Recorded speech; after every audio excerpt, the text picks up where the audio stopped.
নমস্কার, আমি সুপ্রিয়া লাহিড়ী। আমার রেইকির জগতে আপনাদের সবাইকে স্বাগত। আজকে আমি পাস্ট লাইফ রিগ্রেশন এবং তার সাথে হিপনোথেরাপি এই দুটোর পার্থক্যটা কি সেটা আপনাদের কাছে বলছি। ছোট করেই বলি, পাস্ট লাইফ রিগ্রেশন যেটা হচ্ছে আপনি আগের জন্মে কি ছিলেন সেইগুলোকে নিয়ে আলোচনা করা হয়। আগের আমাদের অনেকগুলোই জন্ম আছে, সবাই জানতে চায় আমি কোন জন্মে ছিলাম, আমার এই জন্মের সঙ্গে ওই জন্মের কি ব্যাপার আছে, আমার এই জন্মে মা বাবা আগের জন্মে কে ছিলেন, এরকম নানা রকমের প্রশ্ন লোকেরা করেন।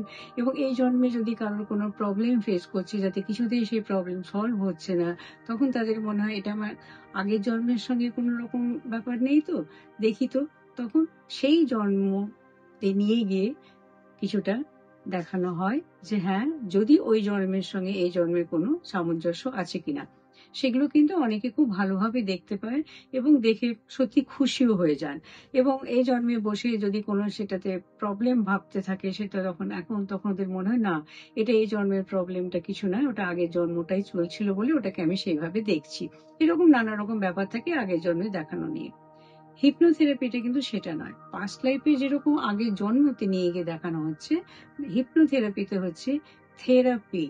এই জন্মে কারোর যদি কোনো শরীরের প্রবলেম থাকে, কোনো ডিসকমফোর্ট থাকে, সেইগুলোকে কিভাবে without any medicine, without any পুজো, সব কিছু ছাড়া কিভাবে তাকে থেরাপি দিয়ে ঠিক করা হয়, সেটাকে হচ্ছে হিপনোথেরাপি। এই হিপনোথেরাপিতে কিছুটা তার ছোটবেলা থেকে দেখানো হয়, কিছুটা এই জন্মে দেখানো হয়। এমন আমি বলছি, কারোর যদি ছোটবেলায় এমন কোনো ঘটনা ঘটে গিয়ে থাকে যেটা এই জন্মের, সেটা কেউ বুঝতে পারছে না। যেমন একটি মেয়ে এসেছিল আমার কাছে কদিন আগে, তার এত মাথার যন্ত্রণা হয়, এত মাথার যন্ত্রণা হয় যে ঘুম থেকে ওঠার পরে তার শুরু হয়ে যায় মাথার যন্ত্রণা। সারাদিনে সে যথেষ্ট কাজকর্মের মধ্যে ব্যস্ত থাকেন তিনি। তো এসেছে আমার কাছে থেরাপি করতে। ও অনেক ডাক্তার দেখিয়েছে কিন্তু কিছুতেই কিছু হয় না তার। থেরাপি করার পরে আমি এই আজকেই আমি তার সঙ্গে তার কথা হলো। সে কিন্তু বলল ও কিন্তু আগের থেকে অনেকটা ভালো আছে, কিন্তু মনে রাখবেন পুরোটা কিন্তু সে তার মাথার যন্ত্রণাটা ছাড়েনি। যখন আমি জানতে চাইলাম কি ব্যাপার, তোমার ব্যাপারটা বলতে পারো, তখনও বললো আমাকে ওর ছোটবেলার কিছু ঘটনা যার সঙ্গে এই মাথার যন্ত্রণাটা কিন্তু রিলেটেড। তার মানে ওর চাইল্ড হিলিংটাকে আমাকে করতে হবে থেরাপির মাধ্যমে। হিপনোথেরাপিতে একটা ব্যাপার হচ্ছে, এক একজনের জন্য এক এক ধরনের থেরাপি হয়।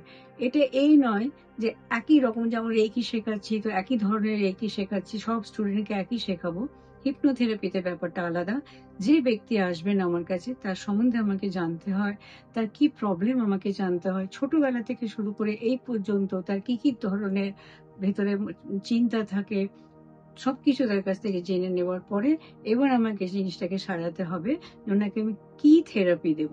তারপরে শুরু হবে সেই হিপনোথেরাপি। হিপনোথেরাপিতে একটা কথা বলি, এখানে কিন্তু কিছুটা ট্রান্সের মধ্যে নিয়ে যাওয়া হয়, যেমন পাস্ট লাইফে আমরা করি। কিছুটা কিন্তু এমন কিছু ব্যাপার না যে আপনি ঘুমিয়ে পড়বেন বা কিছু, কিছুটা আপনি ড্রাউজিনেস ফিল করবেন এবং ধীরে ধীরে সেটা আপনার ঠিকও হয়ে যাবে। তবে যখন বেরিয়ে আসবেন তখন আপনি অনেক হালকা অনুভব করবেন, অনেক মনটাও ভালো থাকবে।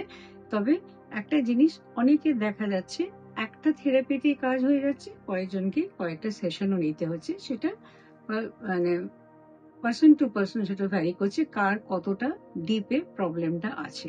এইভাবে চলে হিপনোথেরাপি।